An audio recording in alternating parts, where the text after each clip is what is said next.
இன்றைக்கி கை வந்து எப்படி போடுறது, கை வந்து மார்க் பண்ணி எப்படி கட் பண்ணுறதுன்றது அந்த வீடியோவில் சொல்லித்தரேன். இப்போ பாருங்கள், நம்மளுக்கு ப்ளவுஸில் மிச்சான துணியை அப்படியே நாலாக மடிச்சுக்கோங்க. நாலாக அப்படி மடிச்சுக்கோங்க. இப்படி மடிச்சுக்கோங்க நாலாக. இதில் வந்து இங்கே பாருங்கள், இந்த மாதிரி ஓப்பன் சைடு வந்து நம்ம கீழே அளவு எடுக்கணும். இந்த மாதிரி க்ளோஸ் சைடு வந்து ப்ளவுஸினுடைய மேலளவு, கையினுடைய மேலளவு எடுக்கணும். மேலளவு வந்து நமக்கு 10 சென்டிமீட்டர் வருது. 10 சென்டிமீட்டர் மேலளவு. அதே 10 சென்டிமீட்டர் அப்படியே ஆப்போசிட் சைடும் எடுத்து பாக்ஸ் மாதிரி பண்ணிக்கோங்க. ஸ்ட்ரைட் கோடு போட்டுக்கோங்க. 10 சென்டிமீட்டர் எடுத்தாச்சு. எடுத்துகிட்டு இதை அப்படியே கோடு போட்டுக்கோங்க. இப்போ பாக்ஸ் மாதிரி பண்ணியாச்சு. இது வந்து நம்மளுக்கு கீழே, இது மேலே. அப்போ இங்கே மேலேருந்து 3.5 சென்டிமீட்டர் எடுங்க. இது காமன் அளவு, இது எல்லாருக்கும் ஒரே அளவு தான். இந்த 3.5 சென்டிமீட்டர் எடுத்துட்டு இங்கே ஒரு ஸ்கேல் அளவுக்கு மார்க் பண்ணிக்கோங்க. பாருங்கள், இதிலிருந்து இங்கே இதை போய் நம்ம இணைக்கணும். இதுதான் நம்ம கையினுடைய ஷேப்பு. இப்போ நீங்கள் வந்து இதை எப்படி இணைக்கணும்னா, ஒரு கொஸ்டின் மார்க் நம்ம எப்படி போட்டால் எப்படி வருமோ அப்படி நீங்கள் லைட்டாக ஸ்டெப் பை ஸ்டெப்பு இப்படியே இறக்கிட்டு போனீங்கன்னா உங்களுக்கு வந்துடும். இதுக்கு வந்து நீங்கள் நிறையா ரிஸ்க்கெல்லாம் எடுக்க வேண்டிய தேவையில்லை. இங்கே பாருங்கள், லைட்டாக அப்படி இறக்குனீங்கன்னா போதும்.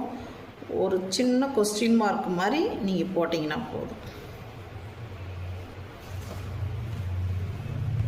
இதை அப்படியே கட் பண்ணிக்கோங்க.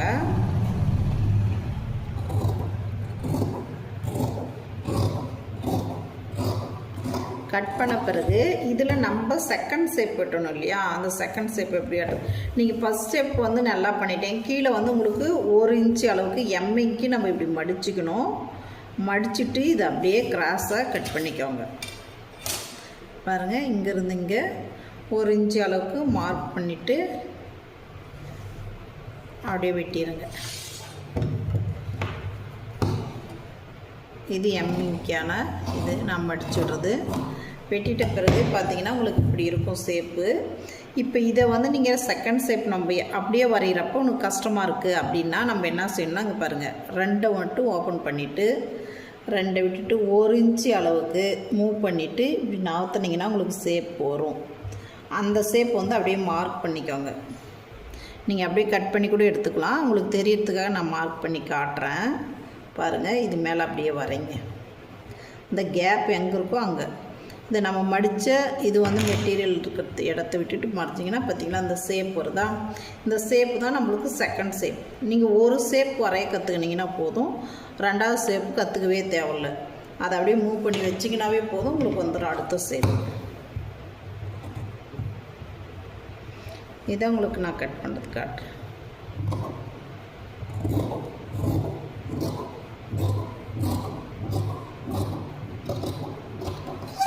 பாருங்கள், இந்த மாதிரி நீங்கள் வெட்டிக்கணும். வெட்டிட்ட பிறகு இதுதான் ஃப்ரண்ட்டுன்னு தெரியறதுக்காக ஒரு அடையாளத்துக்கு மார்க் பண்ணி வச்சுக்கோங்க. இதில் நீங்கள் ஃப்ரண்ட் சைடு இந்த மாதிரி செகண்ட் ஷேப் எடுத்ததை மட்டும்தான் வைக்கணும். கை வெட்டியாச்சு. அடுத்து பட்டி பாருங்கள், பட்டி எப்படி வெட்டுறோன்னு இங்கே பாருங்கள். அதில் நமக்கு மிச்சான துணி இதுதான் இருக்குது. இதை வந்து நீங்கள் என்ன பண்ணுங்கன்னா, பட்டி வந்து இந்த மாதிரி ஓப்பன் பண்ணாமல் க்ளோஸ்லேயே வச்சுக்கோங்க. 2 பட்டியும் தனித்தனியாக ஓப்பன் பண்ணாமல் க்ளோஸில் வச்சிங்கன்னா உங்களுக்கு என்ன இதாகும்னா, உங்களுக்கு அந்த பார்டருங்கெல்லாம் வர்றது வந்து உங்களுக்கு மாறாமல் இருக்கும். கலர் வந்து மாறாமல், நம்ம உள் சைடு வெளி சைடுன்றது மாற்றி மாற்றி நம்ம வெட்டாத வரும்.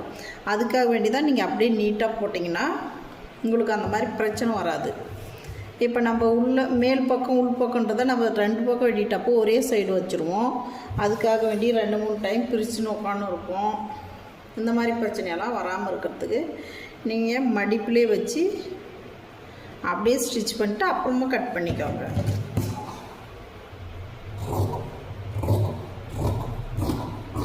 இப்படி தான் வெட்டிக்கணும் பட்டி. இது மாதிரி வெட்டிட்டு இதை வந்து நீங்கள் இதில் நம்ம லைனிங் பீஸு, இது மேலே ஒரு மெயின் பீஸ் வைப்போம். அப்போ 3 பீஸ் ஆகும் நம்மளுக்கு இது. அப்போ ஸ்ட்ரைட்டாக நீங்கள் ஸ்டிச் பண்ணிவிட்டு அப்புறமா நீங்கள் இங்கே வந்து ஸ்டிச் பண்ணணும். ஸ்டிச் பண்ண பிறகு அதுக்கு பிறகு தான் நம்ம இதை வந்து இங்கே சென்டரில் ஓப்பன் பண்ணணும். அதை கட் பண்ணி அப்புறம் தான் எடுக்கணும். இப்படி தான் ப்ளவுஸ் நம்ம வெட்டணும். நீங்களும் ட்ரை பண்ணி பாருங்கள்.